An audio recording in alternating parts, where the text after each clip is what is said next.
Ah, que barato. Vamos lá então para Itaquera para falar com Odinei Ribeiro, Wagner Villaron sobre esse empate sem gols. Foi sofrido, Vila Odinei? Contem pra gente. Deu para assistir sem fazer careta? Como é que foi? Fala, Thiago Lofredo. Bom, Morena narrador, sabe como é que é. Muito complicado narrar um jogo quando não sai gols. E hoje aqui o torcedor insatisfeito, o torcedor do Corinthians, né? Muito insatisfeito. Já o do Vitória, Vilarão, sai de Salvador, 3 pontos lá, 1 ponto aqui, tá bom, né?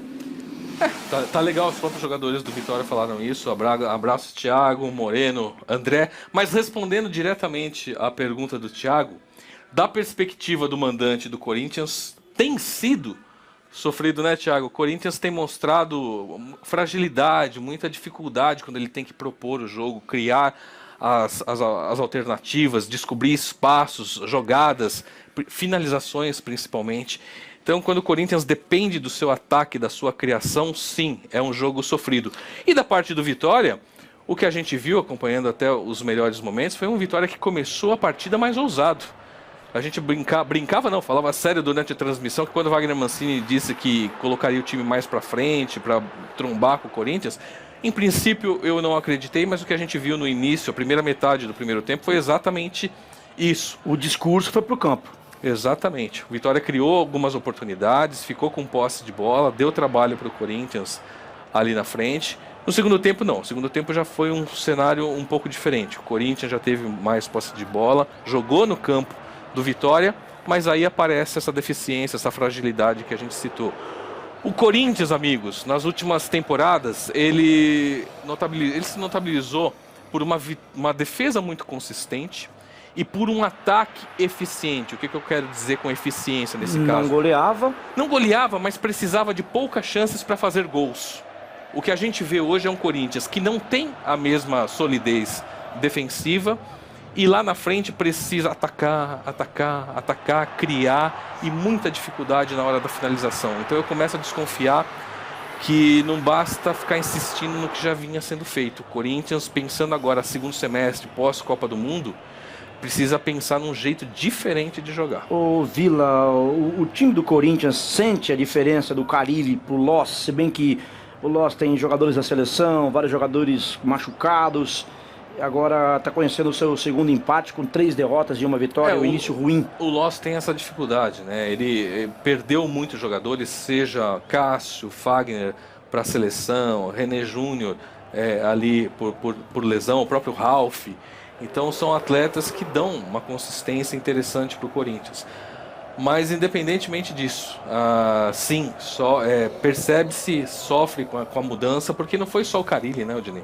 Parte da comissão técnica foi junto com esse treinador do Corinthians. Então são mudanças num momento difícil, em que você vê o elenco reduzido, e com uma proposta de jogo que, confesso para você que eu não estou convencido se o trabalho do Loss é simplesmente fazer o que o Carille vinha fazendo. Repito e insisto, acho que o Corinthians precisa pensar num plano B, num plano C de jogo.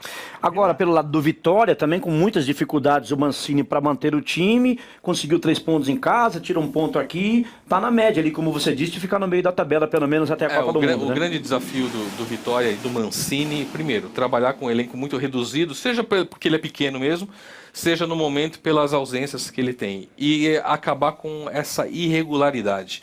O Vitória tem se notabilizado nas últimas rodadas por um ataque que funciona e por uma defesa que sofre muitos gols. Aliás, é a primeira vez no campeonato que o Vitória não faz gol. Então, já pode ser um caminho aí para você buscar esse equilíbrio tão necessário, e aí não é no Vitória, é em qualquer equipe.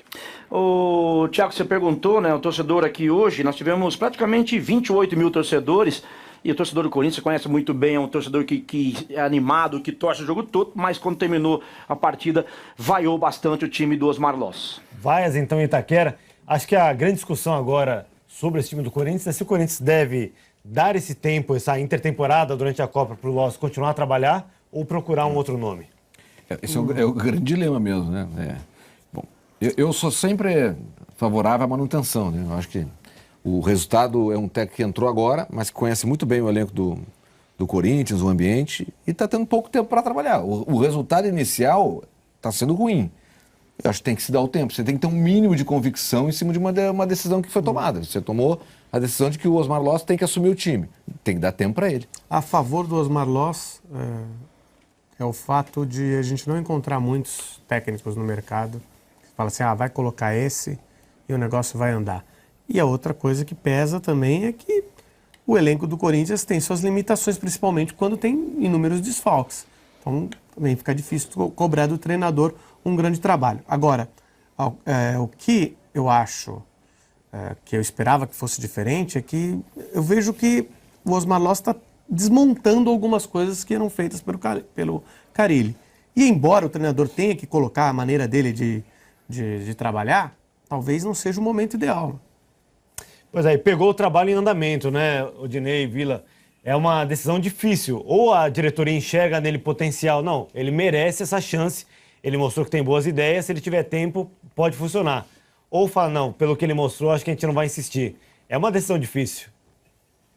Ô Vila, evidentemente que não é da noite pro dia que a gente vai encontrar sempre um Carille. E como a gente estava conversando aqui em off, o Carille vem numa sequência muito grande no time do Corinthians, trabalhou com o Mano, trabalhou com o Tite. Por mais que o Loss fazia parte dessa comissão técnica do Carille, há pouco tempo ele está nos profissionais, né? E vale lembrar que o Carille foi colocado na equipe principal do Corinthians sem convicção alguma.